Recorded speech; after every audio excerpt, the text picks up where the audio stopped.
I'm thinking of Somalia, Afghanistan, the Democratic Republic of Congo and Yemen, to name but 5, which are listed in this year's Emergency Watch List report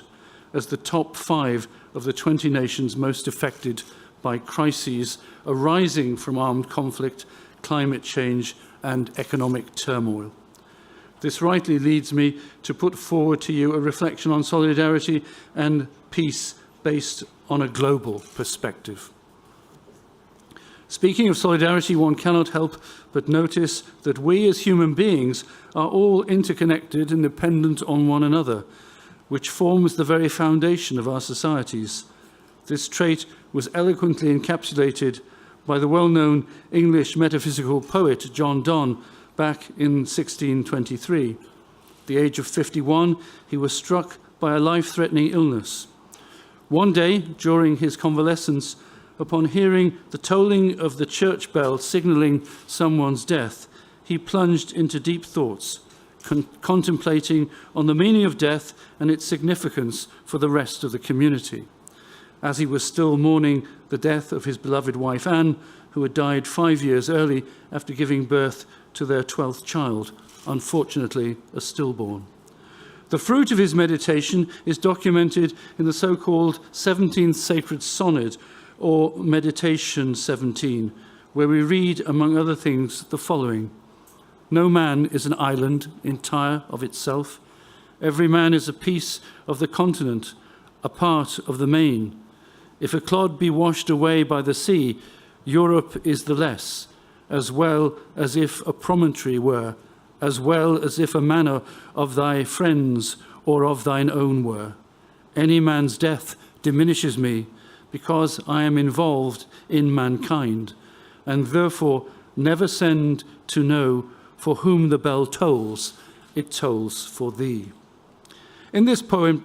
Donne compares man to a small lump of earth, a clod, as he puts it, which brings inevitably to the mind of all those of us here with a religious background the creation of man by God from the earth.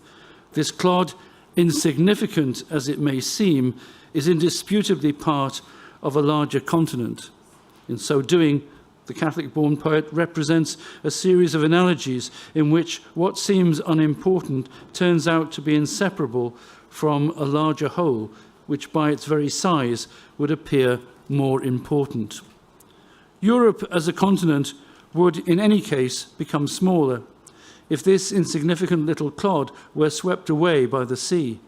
Indeed, without these small clods, a continent would not even have come to be. The loss of the clod, continues Donne in his contemplation, has no less impact than the disappearance of a rocky cliff or even an entire peninsula.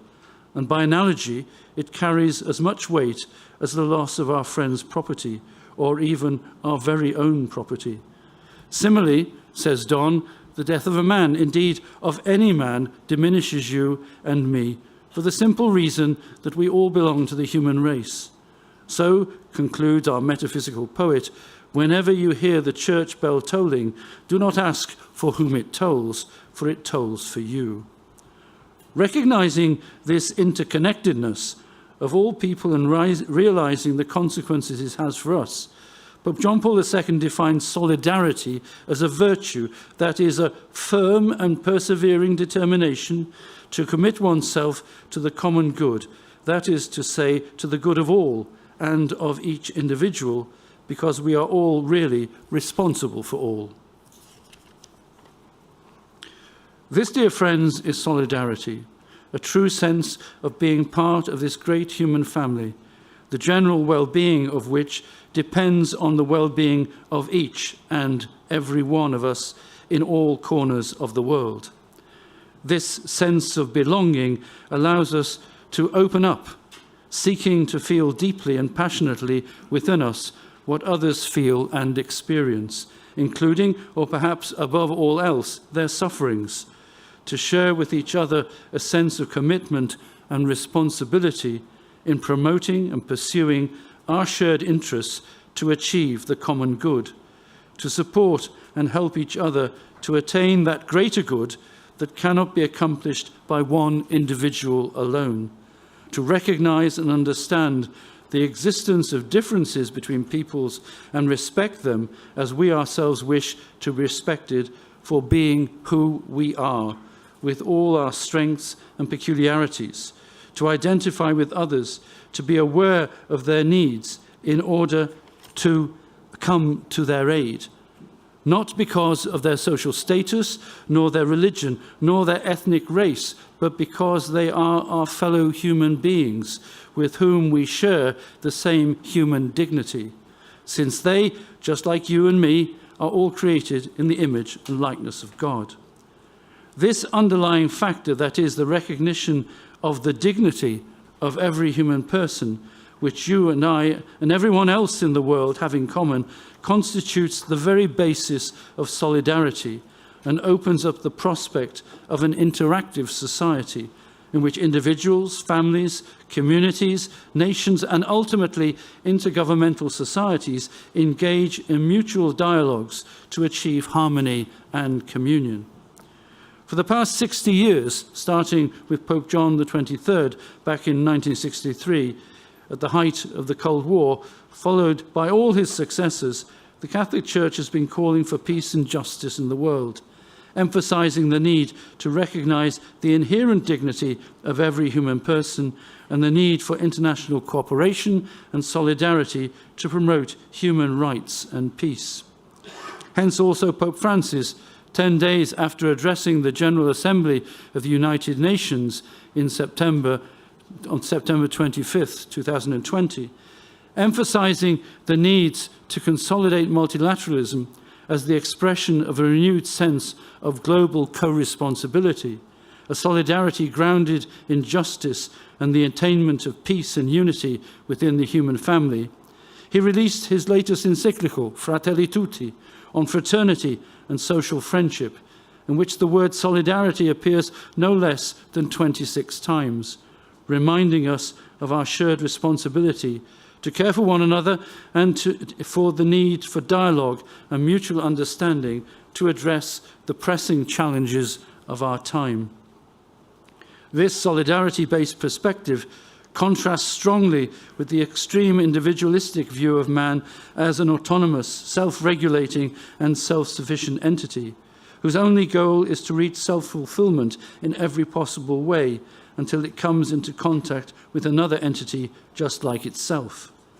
Instead of entering into dialogue and relationship, the point of contact between individuals creates consternation, for each autonomous entity would now have to decide how to continue its development in the presence of other equally autonomous entities, whether it should be a competition based on the principle that the smartest will win or a conflict in which the strongest will rule. In this context, the point of contact with others means the end of the freedom of a man, a group, or a nation. Consequently, instead of dialogues, arbitral mediations are required. Instead of freedom, the exercise of rights takes the form of tolerance and intolerance, and peace is no longer seen as a state of harmony, but rather as the absence of conflict. As a result, it is necessary to establish a myriad of rules and regulations, locally, nationally, or internationally, to guarantee everyone, every group and every nation, the right to self-realization,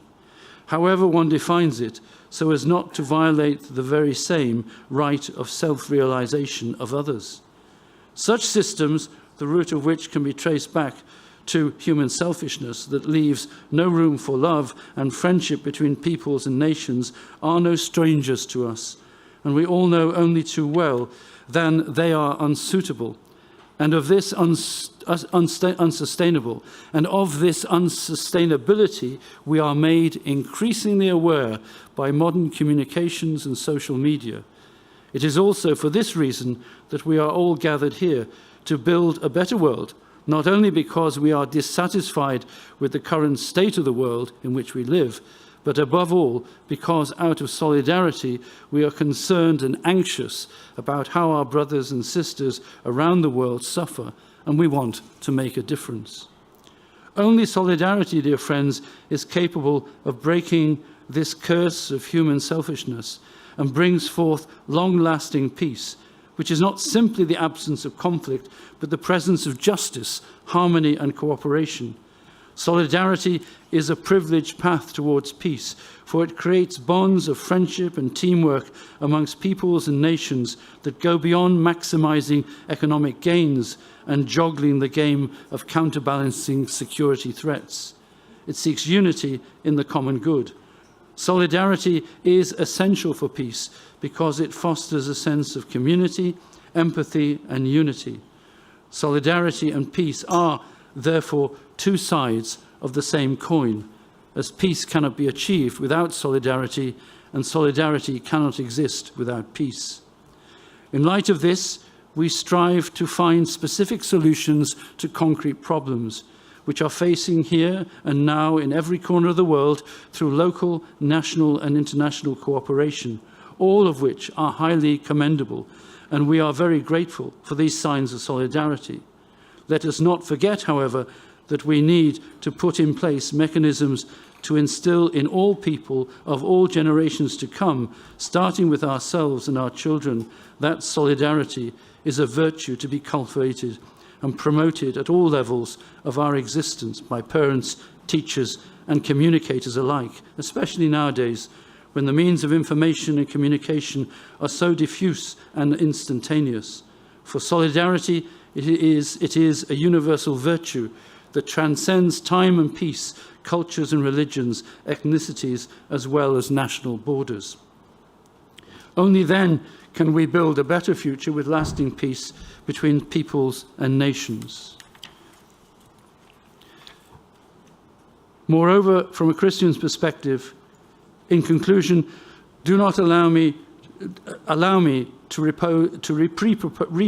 propose Don's 17th sacred sonnet as food for thought in these days of multilateral deliberations, and also for the rest of our days to come.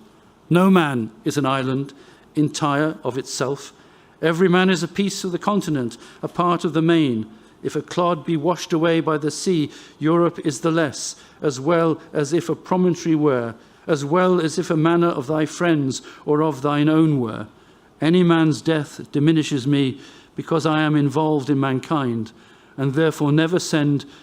to know for whom the bell tolls. It tolls for thee. Thank you very much for your attention.